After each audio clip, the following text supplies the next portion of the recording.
आणि तू दूध आणायला बाजारात का गेली होतीस? माझं घर लांब आहे का? माझ्याकडे दूध मागायचा कमीपणा वाटतो? गोदा काकू प्लीज असं नको ना बोलूस. असं नको तर कसं बोलू ग? तिला बरं नाही तर मला येऊन सांगायचं नाही? अहो काकू आता मी अगदी बरी आहे, ठणठणीत म्हणा ना हवं तर. म्हणजे तुम्ही जर आता इथे आला नसतात ना तर मीच उठून तुमच्याकडे येणार होते. कशाला? अहो कशाला म्हणजे काय, जेवणाचे डबे करायला मदत करणार आहे मी तुम्हाला. काही गरज नाहीये, मी बघेन काय करायचं ते. बाई स्वतःची काळजी घे. चांगले दिवस नेहमीच येत नाहीत, पण वाईट दिवसही कायमचे राहत नाही. अरे ठीक होईल. हा काकू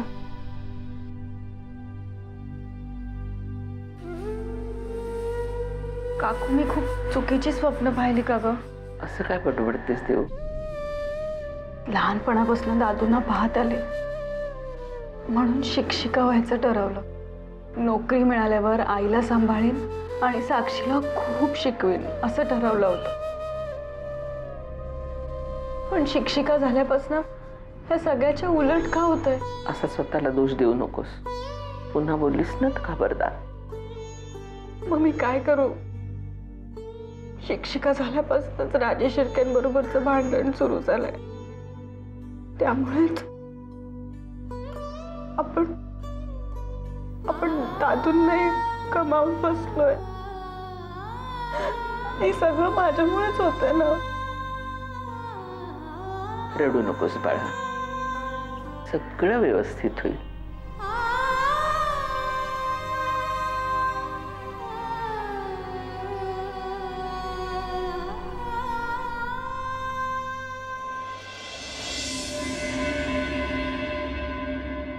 जोपर्यंत आपल्याकडे इतर मार्ग उपलब्ध आहेत तोपर्यंत इतक्या टोकाच्या पर्यायाचा विचार करायला नको. डी.व्ही. देशमुख गायब झाल्यामुळे आपल्याला प्रत्येक पाऊल सावधपणे उचलायला हवं. तुम्ही फक्त इतकंच करा, त्या देवयानी देशमुखला जास्तीत जास्त त्रास द्या. तिला इतका त्रास द्या की नाईलाजानं ती पोलिसांना खरं सांगेल. मान्य आहे म्हणे, आम्ही तिच्याशी आता खूप सौम्य वागतोय, पण यालाही कारण आहे. आता आम्हाला तिच्यापेक्षा आदित्य राजेंच्या तब्येतीची जास्ती चिंता आहे. पण जर आदित्य राजेंच्या तब्येतीचं काही बरं वाईट झालं तर त्या देशमुख खानदानाला संपवायला मागे पुढे पाहू नका.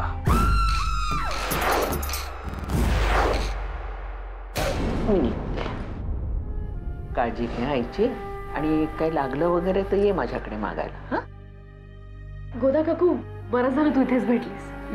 कुठे निघाली? काय ग, माझ्या नोकरीचा पहिला दिवस आहे आज, आशीर्वाद दे मला. तू तर आहेस. साक्षी वेडी आहेस का तू? नोकरीसाठी बाहेर पडायची तुला काही गरज आहे का आत्ता? आई अजून किती दिवस आपण असं घरात स्वतःला कोंडून ठेवणार आहोत? आपल्या गरजेच्या वेळेला मला नोकरी मिळाली आहे, मला ती करायलाच हवी ना. अगं पण बाहेर काय चाललंय पाहतेस ना तू?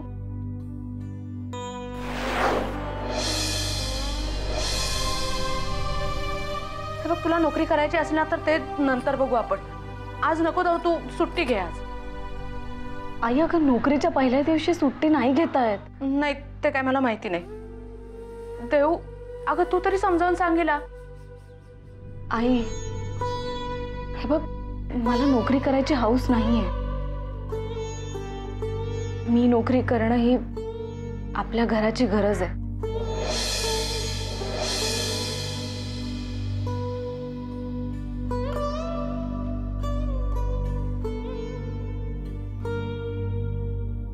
बाय देऊ.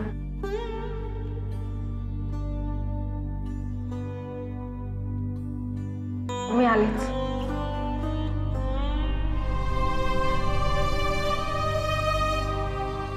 ऐकायलाच तयार नाहीत या पोरी. समंजस आहेत दोघी, बरोबर निर्णय घेतील. हा तू काळजी कर.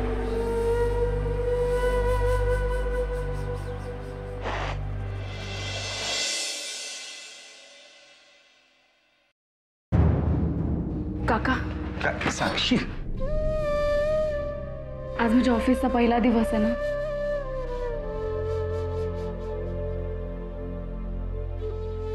साक्षी तू घराबाहेर नाही पडलीस तर नाही चालणार आहे. काका, आपल्या घरासाठीच घराबाहेर पडते ना मी.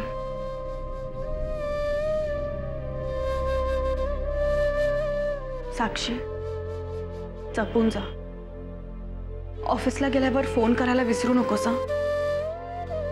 डबा दिलाय तो संपव. आणि हां, जमलंच तर निघताना सुद्धा एक फोन कर. साक्षी, रस्त्यात कोणी काहीही बोललं ना तरी दुर्लक्ष कर. प्लीज भांडू नकोस. निघू? साक्षी,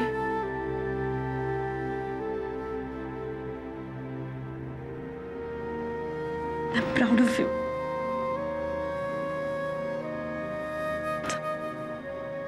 Bye. Bye.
Hands up.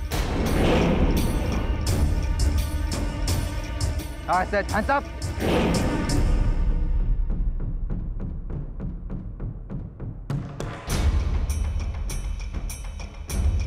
Hee ha ha ha ha ha ha ha ha. Hee ha ha ha. राज, मूर्खास का तू? Hee ha ha ha ha. घाबरलीस ना? अजिबात नाही. This is not fair यार. खरं सांग, घाबरलीस ना? सुरुवातीला थोडीशी. येस, साक्षी देशमुख आज पहिल्यांदा कोणाला तरी घाबरली. येस. वेडा आहेस का तू राज? काय ना साक्षी, आज तुझ्या ऑफिसचा पहिला दिवस आणि तुझा चेहरा असा पडलेला, टेन्स्ड, एकदम असं काहीतरी तिसरं महायुद्ध चालू झालंय आणि सगळी जबाबदारी तुझ्या खांद्यावर आहे. म्हणून म्हटलं तुला थोडं हसवावं. थँक्स राज, मला नोकरी मिळवून दिल्याबद्दल.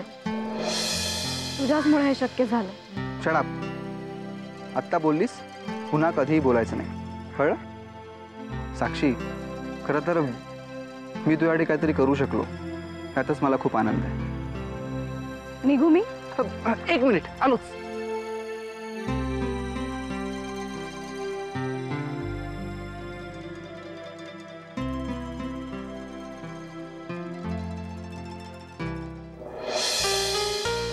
Wishing you a bright career ahead, ma'am.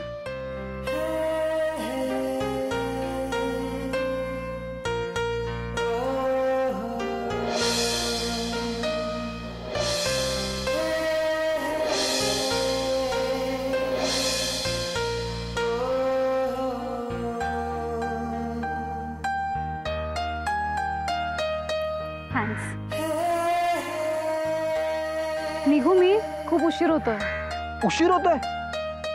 अरे आपला रथ इथे असताना सारखी इथे असताना तुम्हाला कसं उशीर होईल? चला आम्ही तुम्हाला सोडतो. कमा. नताशा, तू त्या गोष्टीची अजिबात काळजी करू नकोस. आदित्य राजेंना झालेल्या अपघाताचा सिम्सन इंटरनॅशनलवर काहीही परिणाम होणार नाही याची त्यांना आमच्या वतीने हमी दे. तशीच वेळ आली तर आम्ही स्वतः क्लाराशी बोलू, पण शक्यतो तशी वेळ येऊ देऊ नकोस. दरम्यान काही घडलं तर आम्हाला कळवत जा. बाय.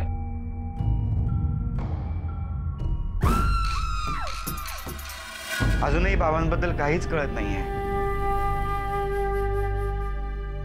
नाही, त्या प्रकरणापासून घरातलेही प्रॉब्लेम्स इतके वाढलेत ना, मी एवढ्यात नाही येऊ शकत कॉलेजला. या आय नो सेमिस्टर जवळ आले, पण काय करू, मला सुट्टी वाढवून घ्यावी लागेल.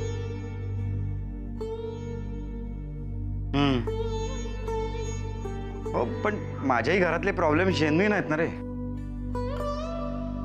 नाही, मी बघतो, मी स्वतःच HOD ना भेटायला येतो, विचारतो ना. हो म्हणाले तर ठीक आहे, नाहीतर मग काय बघूया.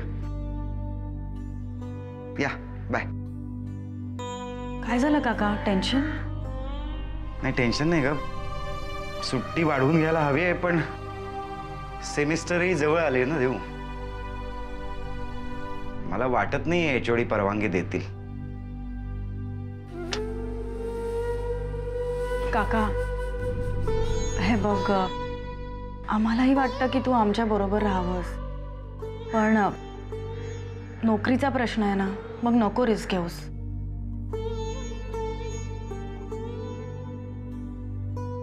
तेव्हा तुम्हाला सगळ्यांना घरात एकट्याला सोडून जायची खूप भीती वाटते. सतत काळजी वाटत राहते की मग त्यांची काळजी करत घरात बसून राहा, म्हणजे सगळेजण उपासमारीने मरायला मोकळे. अभिलाषा, प्लीज, तू पुन्हा हे सगळं सुरू करू नकोस. काय चुकीचं बोलतेय मी? तुमच्या एकट्याच्या जीवावर किती तोंड बसून खातायत याचा विचार केलाय?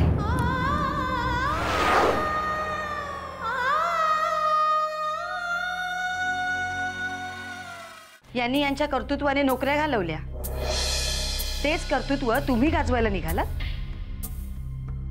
त्यांची काळजी आहे ना तुम्हाला, मग त्यांच्या भल्यासाठी, त्यांची पोटं भरण्यासाठी तरी नोकरीवर जा.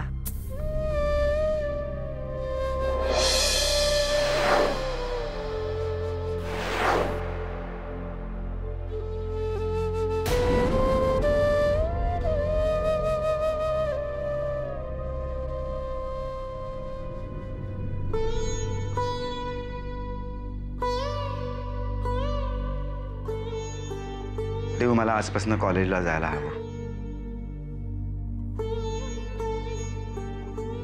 कितीही नाही म्हटलं तरी अभिलाषाच्या बोलण्यात तथ्य आहे ना.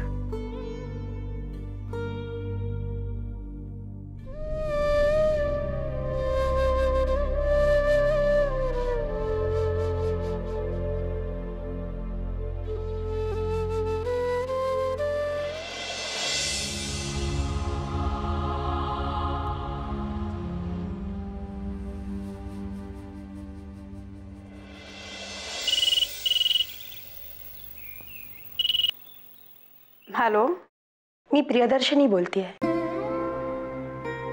मला देवयानीशी बोलायचं होतं. मला देवयानीशी बोलायचं आहे, जरा फोन देता का प्लीज? मी देवयानीच बोलतेय. देवयानी, तुझं फोनवर बोलून झालंय की नाही? देवयानी, मला तुला भेटायचंय.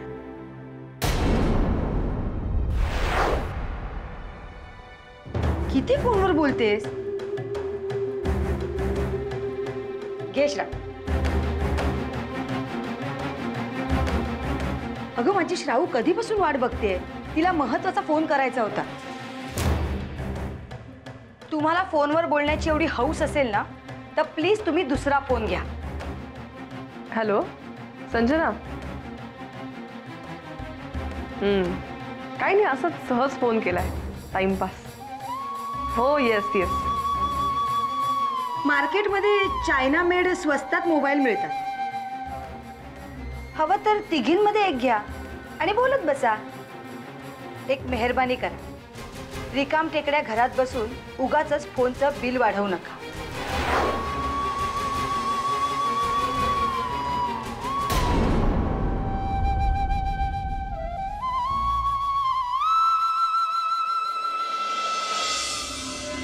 म्हणून ताई जेवायला चला. मी नाही.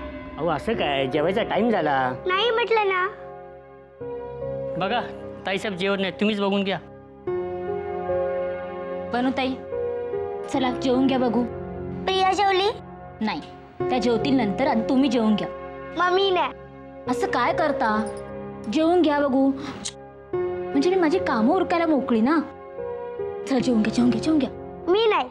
प्रिया जेवली नाही ना, मम्मी तिला बोलवून आणते. बनूताई थांबा, ताईसाहेबांनी सांगितले मला जेवायला नको. का? अगं भैयासाहेब पण जेवले नाहीत ना, मग त्या कशा जेवतील? पण दोघं का जेवत नाहीयेत? छोटे राजे साहेबांची तब्येत बरी नसताना भैयासाहेबांना कसं काय जेवण गोड लागेल? हं? अगं त्यांचा खूप जीव आहे छोटे राजे साहेबांवर. आज इतके दिवस झाले त्यांची तब्येत सुधारत नाही ना, म्हणून भैयासाहेब काळजीत आहेत. अगं त्यांनी काय खाल्लं नाही तर त्यांच्यात ताकद कशी येणार? ते हॉस्पिटलला कसे जाणार? तुझं म्हणणं अगदी बरोबर आहे, पण हे त्यांना कोण समजावणार? कोण म्हणजे? मी समजावेन. बघते मी कसे ते जेवत नाहीत ते. तू पानं वाढायला घे, मी जेवून येते त्यांना. प्रिया, ए प्रिया, प्रिया, ए प्रिया, कुठे आहेस तू? प्रिया, तू इकडे आहेस होय? चल जेवायला. आम्हाला नाही जेवायचं बन. ताईसाहेब पानं वाढलीत. इच्छा नाहीये जणी जेवायची. तुला नाही जेवायचं, मग मी पण नाही जेवणार. असा हट्ट नाही करायचा बनू. वा, तू हट्ट करणार, मग मी का नको हट्ट करू? मी तुझं काहीही ऐकणार नाही. जानी, तिला घेऊन जा, मी उंच राजाला बोलवते.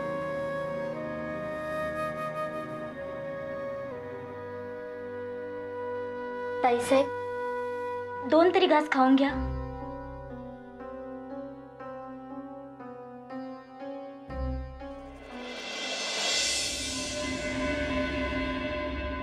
एक घास खाऊचा, एक घास चिवचा, एक घास खाऊचा, एक घास चिवचा.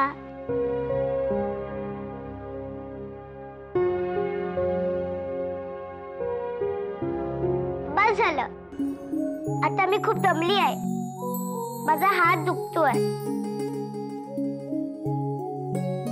ए प्रिया, भरव ना.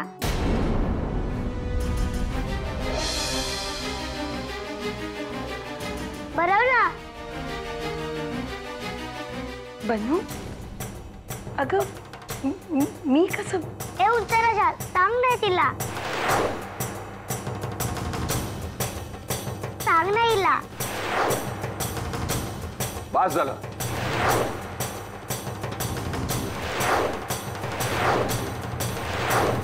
लहान तोंडी मोठा घास घ्यायला लागलीस तू. आम्ही काय बोलत नाही म्हणून खूप शेफारलेस तू बनव.